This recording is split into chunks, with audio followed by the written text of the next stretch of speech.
اعوذ باللہ من الشیطان الرجیم بسم اللہ الرحمن الرحیم ان الذین آمنوا وعملوا الصالحات كانت لهم جنات الفردوس نزلا خالدین فیہا لا یبغون عنہا حولا قل لو كان البحر مدادا لكلمات ربي لنفد البحر قبل أن تنفد كلمات ربي ولو جئنا بمثله مددا قل إنما أنا بشر مثلكم يوحى إلي أنما إلهكم إله واحد فمن كان يرجو لقاء ربه فليعمل عملا صالحا ولا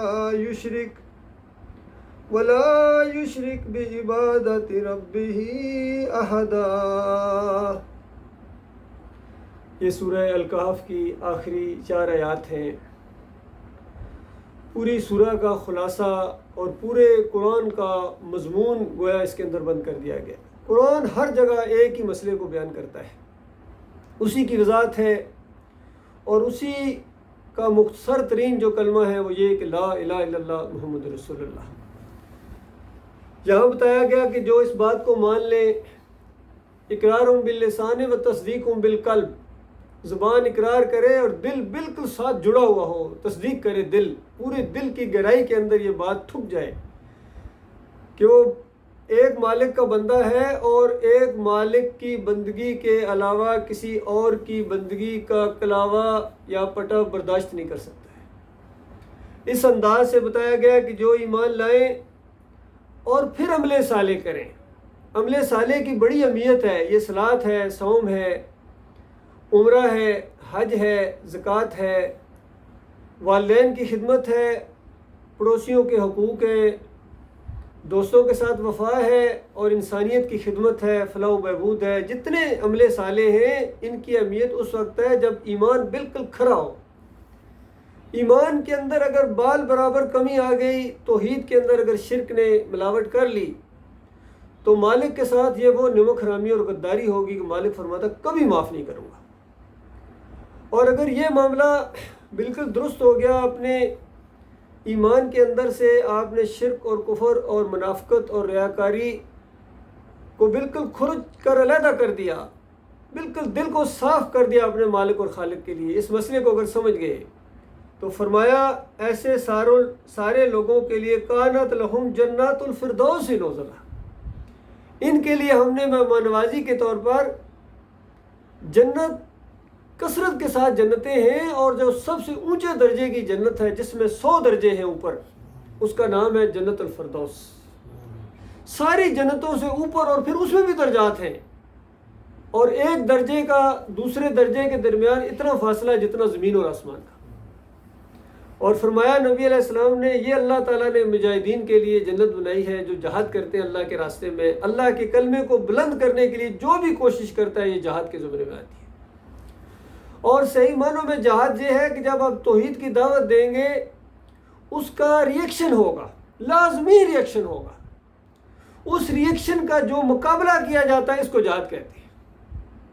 یہ بات سن لیجیے، جہاد یہ ہے کہ جب ایمان عقیدے کی آپ دعوت دیں گے، توحید کی دعوت دیں گے، اس کی مخالفت ہوگی، اس مخالفت کا مقابلہ کرنا اپنی جان سے، اپنے مال سے، اپنے اثر و رسوخ سے، ہر چیز سے جو آپ مقابلہ کریں گے اس کو جہاد کہتے ہیں۔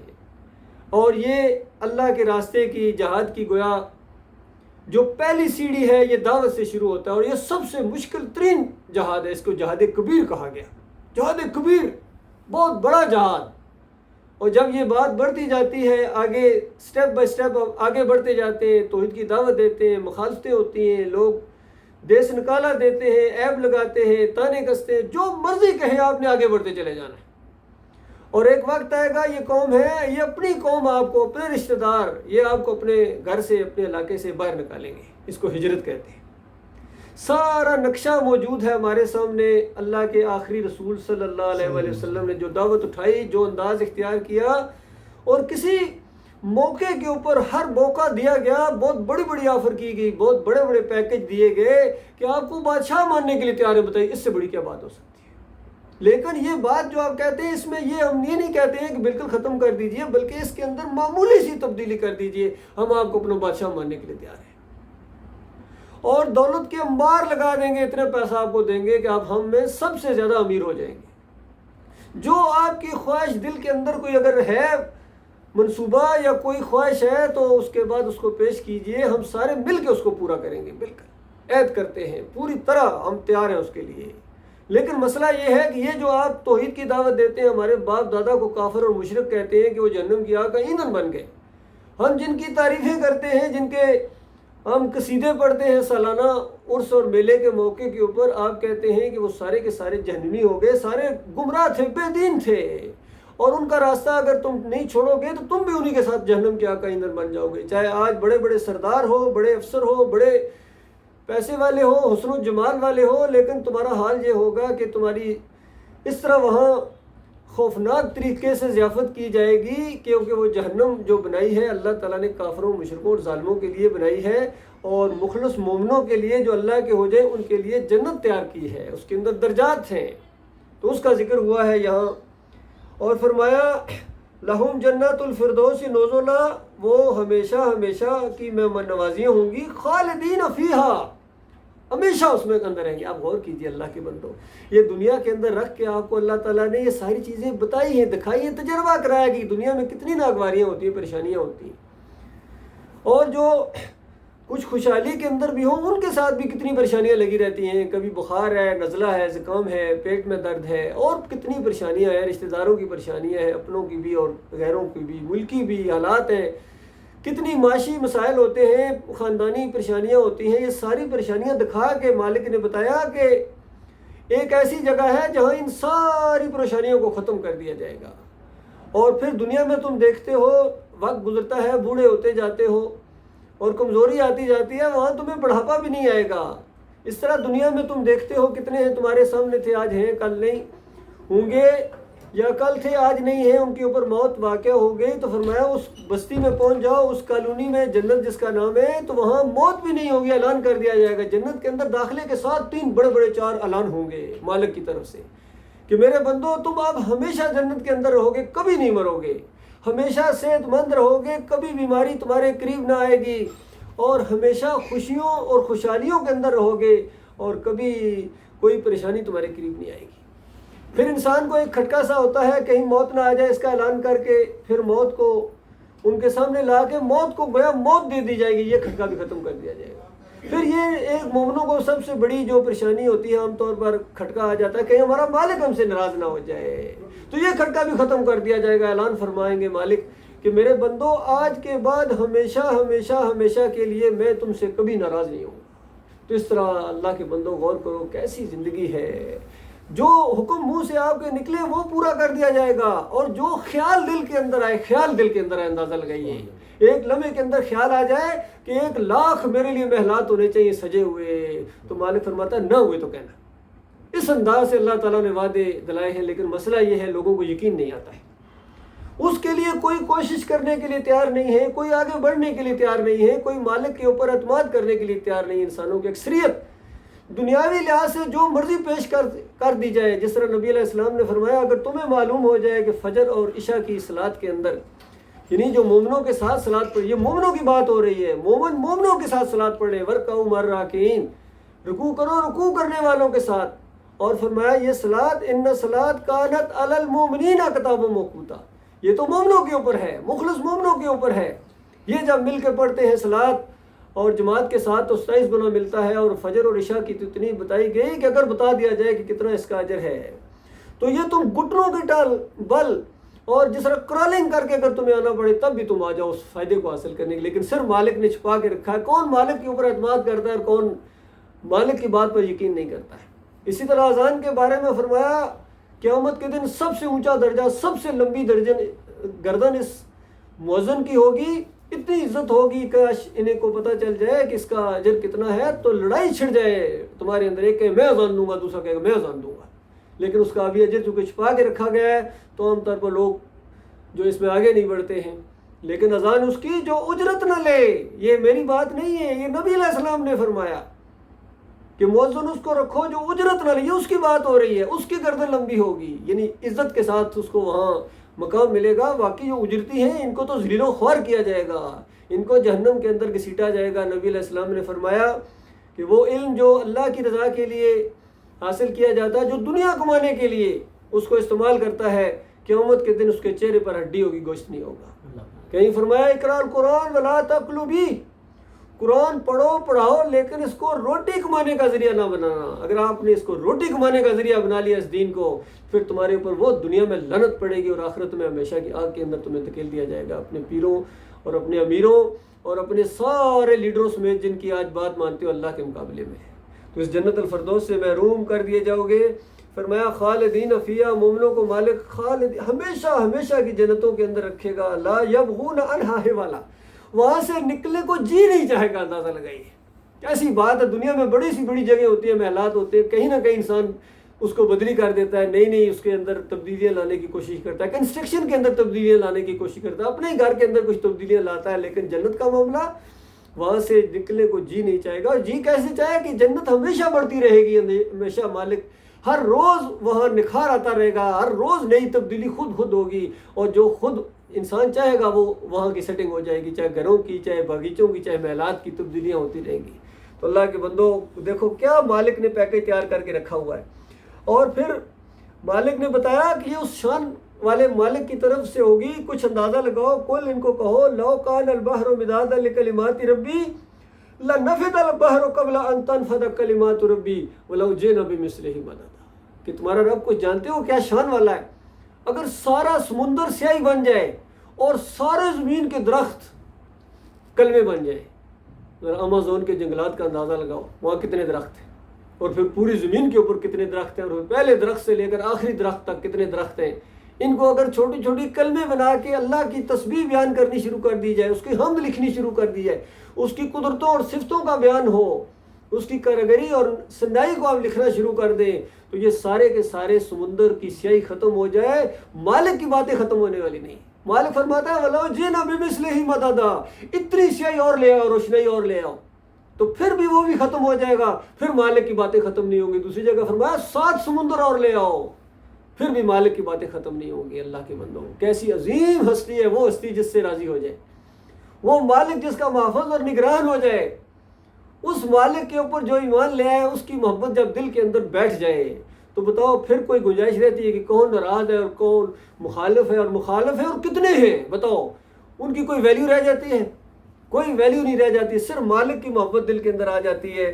تو اس انداز سے فرمایا کہ مالک کی صفات اور اس کی جو حمد ہے اس کا تو یہ حال ہے. اور اے نبی آپ ذرا اپنا بھی معاملہ بتا دیجئے تاکہ بالکل خالق اور مخلوق کا فرق یہ انسان سمجھ جائے کہ خالق کا معاملہ تو یہ ہے، اللہ کا معاملہ تو یہ ہے. اور فرمایا کل ان کو کہو انما انا بشر مثلکم، میں تمہاری طرح انسان ہوں تمہاری طرح.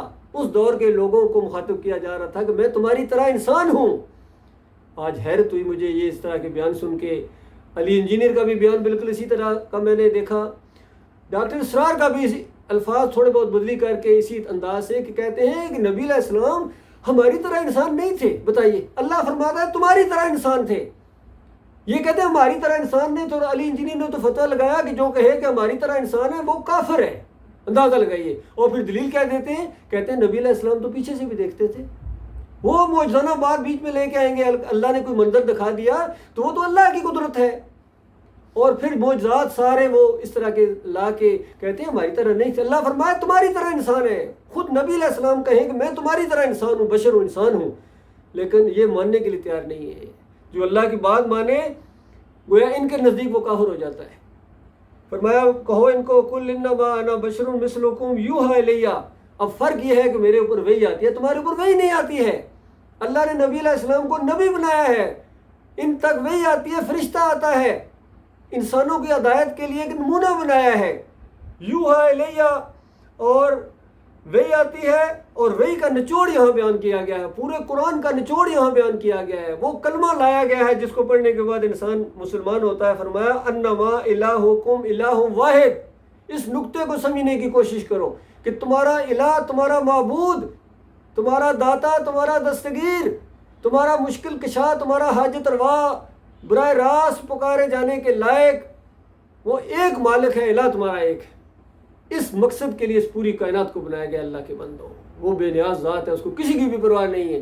یہ جو کہتے ہیں کہ نبی علیہ السلام کے لیے کائنات کو بنایا گیا، یا اے نبی تجھے نہ پیدا کرتا میں جہنوں کو پیدا نہ کرتا، یہ پورے قرآن کے منکر ہیں، یقین کیجئے۔ مالک فرماتا ہے کہ ہم نے انسانوں اور جنوں کو وما خلقت الجن والانس الا لیعبدون، میں نے جنوں اور انسانوں کو صرف اپنی بندگی کے لیے پیدا کیا کہ میری فرما برداری کریں، میرا حکم مانیں، اللہ کے حکم کو قیمتی مانیں یہ بندے۔